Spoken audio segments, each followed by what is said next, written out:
আসসালামু আলাইকুম, সানজানা কিচেনে সবাইকে স্বাগতম। প্রিয় বন্ধুরা, সবাই কেমন আছো? চলে এসেছি আজকে খুবই মজাদার একটা রেসিপি নিয়ে।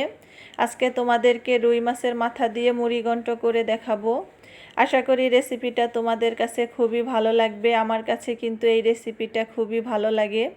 তো চলো তোমাদের সাথে রেসিপিটা শেয়ার করে দেই। আমি এইখানে মুগ ডাল নিয়েছি। মুগ ডালটাকে একটু ভেজে নেব। ভেজে তারপরে এটাকে আমি পানি দিয়ে ভেজিয়ে রাখবো। তো আমার ডালটা ভাজা হয়ে গেছে, দেখো। এখন এটাকে নামিয়ে ফেলবো। নামিয়ে পানি দিয়ে ভিজিয়ে রেখে দেব। আর এইদিকে নিয়েছি একটা বড় সাইজের রুই মাছের মাথা।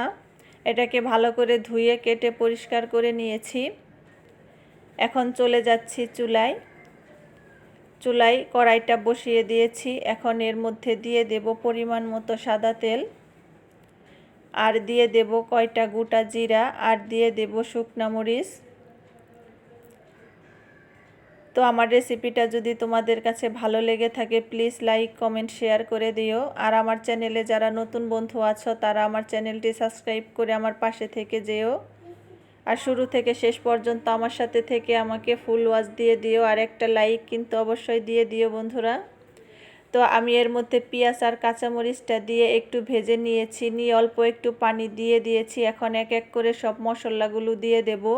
দিয়ে দিয়েছি পরিমাণ মতো লবণ, হাফ চামচ ধনিয়ার গুঁড়া, হলুদ গুঁড়া, আর দিয়ে দিয়েছি ভেজে রাখা জিরার গুঁড়া, আর দিয়ে দিলাম 1 চামচ মরিচের গুঁড়া, দিয়ে দিয়েছি আদা রসুন বাটা, আর দিয়ে দিয়েছি অল্প একটু পেঁয়াজ বাটা। এরপর দিয়ে দিলাম তেজপাতা, দারচিনি, এলাচ দিয়ে মশলাটাকে ভালো করে কষিয়ে নেব। তো আমার মশলাটা কষানো হয়ে গেছে, দেখো। এখন আমি এর মধ্যে মাছের মাথাটা দিয়ে দেব। খুবই সহজ একটা রেসিপি, আর খেতেও কিন্তু অসাধারণ লাগে। এই মুড়িঘণ্টটা আমার কাছে খেতে খুবই ভালো লাগে। তো মশলাটা কষানো হয়ে গেছে। এখন আমি মাছের মাথাটা দিয়ে দিলাম।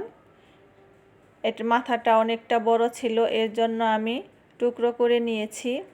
নিয়ে মশলাটার সাথে ভালো করে মিক্সড করে নিয়ে একটু কষিয়ে নিলাম। তো আমার মাছের মাথাটা কষানো হয়ে গেছে। এখন আমি এর মধ্যে মুগ ডালটা দিয়ে দেব।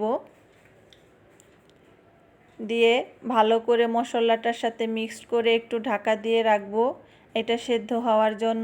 তো ডালটা আমার সেদ্ধ হয়ে গেছে। এখন আমি এর মধ্যে পানি দিয়ে দিলাম।